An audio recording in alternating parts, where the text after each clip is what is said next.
Hi everybody, Omer Sherrist here, and what I'd like to do is just take a little bit of your time to demonstrate a little bit on cabinet building.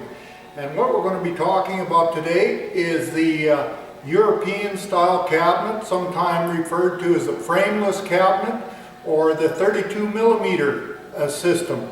Now this is a system that I have been using for years and just love it because it fits so much of the hardware that it's fast and very well set up. Now what I've done here is I've just taken a panel. Okay, this will be an end panel, let's say for a lower cabinet type of thing. And as you can see here, I've drilled a series of holes. These are all 32 millimeters apart, and when it's converted over to inches, we are talking inch and a quarter. But for the sake of it being a 32 millimeter cabinet, we will talk about that system. Now, this set of holes in here, this is more for the do-it-yourselfer type cabinet. Now, when I had my own cabinet shop, I had a gang driller which would drill a series of holes all at once.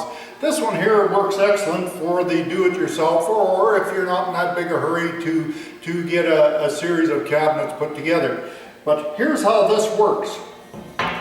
If you look at this thing here, it's gauged to, you can do like a pantry unit out of it, whatever. It's got quite a number of holes in it here. Now what I have done is starting, this is the bottom, and I've just identified it by drilling 3 holes in the system here. And this side here, I've drilled 3 holes along the top here, and that signifies the outside of the cabinet. So you always get the same measurement from the outside from the face of your cabinet inward for your system to work properly. And so this is what we have. Now on the front side, which would be along here, that's where I would start. Putting the bottom down here, putting these holes to the face of the thing, setting it down there even, and clamp it there. Okay, then what I do is I proceed to take a bit like this here with a collar on it. Okay, and we just drill each one of the holes as we go along, right up to as depending on the size of your cabinet, you can identify that. Once that is done, you will find then that, say, such as your hinge mounts go in there, your drawer runners will fit in that system, like such. Your drawer or your shelf supports clip into whatever location you like to put them in. So your whole system works around that 32 millimeter system. It's a great way to go. Another thing I do like with the frameless system, you have clear openings going into the cabinet. You don't have frames in there as such as the other type of frame type cabinet. This here is a clear opening. It's a clean look right through the whole system. Now in the event here that you wanted to make this a drawer unit, which I have sitting over here on the floor, I don't know if you can see that. But we have here a 3-drawer system, and all that we've done there was just put in 3 sets of drawer runners in the locations that we wanted them, and as a result, there's what we have, is a drawer unit. But like I said, you could make this a conventional cabinet with a shelf in it, a drawer above the door, this type of thing. Now, also with these here, I use all Bloom systems. They come out of Germany. The Bloom system, but they work very well. These are Bloom drawer runners, Bloom hinges, Bloom supports, everything that goes with them. Now what I like with these Bloom hinges, they're what we call a clip hinge. And this here is drilled into your door, that would fit on the door. Okay, so then you just take your door and come up to the hinge, push this back,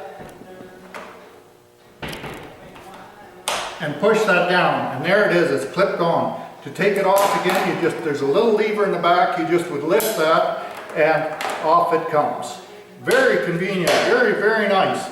What I like is when you're installing the cabinets and that, it's nice to be able to just take the doors off, set them off to the side so they don't get damaged or anything like that, and then after just walk over and clip them on. And there's all types of adjustments on here to adjust your doors up, down, sideways, in, out. They're just great. And once you get onto the system, you will probably not look back. You'll just keep going in that direction all the time. Now, as I said, I only have one end panel here, but there's different methods now for doing the back on these things. Like if I'm doing a set of kitchen cabinets, I will put a 1/8 groove in here, down the back like this here, and I will insert a 1/8 white finished panel to go inside. And normally my cabinets are made out of white melamine, so it complements the whole interior of it. It's all white, it's all finished, and then we quite often install oak doors or maple doors or whatever the client prefers to have in terms of doors and that. So this is just basically the case that we're talking about. One thing I should mention here too, we have a 4-inch toe kick notched out here. Now when you come to drill these sets of holes here in the back, you want to make sure that you don't start this gauge right down at the bottom, because they will not line up with those holes there.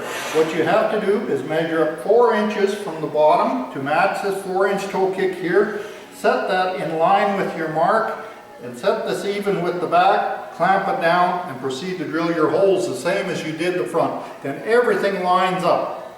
It really works well. Now, obviously, to make a complete set of cabinets and that, or even a full cabinet, it would take a little more time than what I'm going to spend here at this time. But this, you know, for the do-it-yourselfer, this is the big thing right here to learn, because from here the rest comes quite easily. And maybe down the road I will do a complete cabinet for you so we can explain in detail just exactly what is taking place.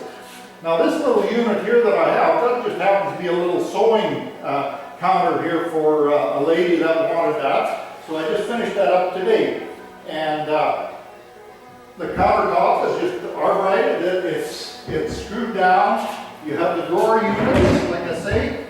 And what I did with the drawer units, I used the bloom runners once again.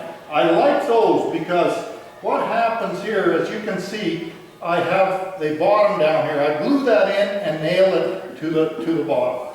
And these bloom runners actually come underneath the bottom of the drawer and support the bottom. So all your weight is on the drawer runner, not on the actual bottom of the case, which is pretty important, because I'm sure you've all seen it one time or other where the bottoms have actually folded right out or whatever. This here, it's doubtful that you're going to have any problem with that at all, because like I say, I've been building them this way here for 25 years and I have yet to have a problem with any of them.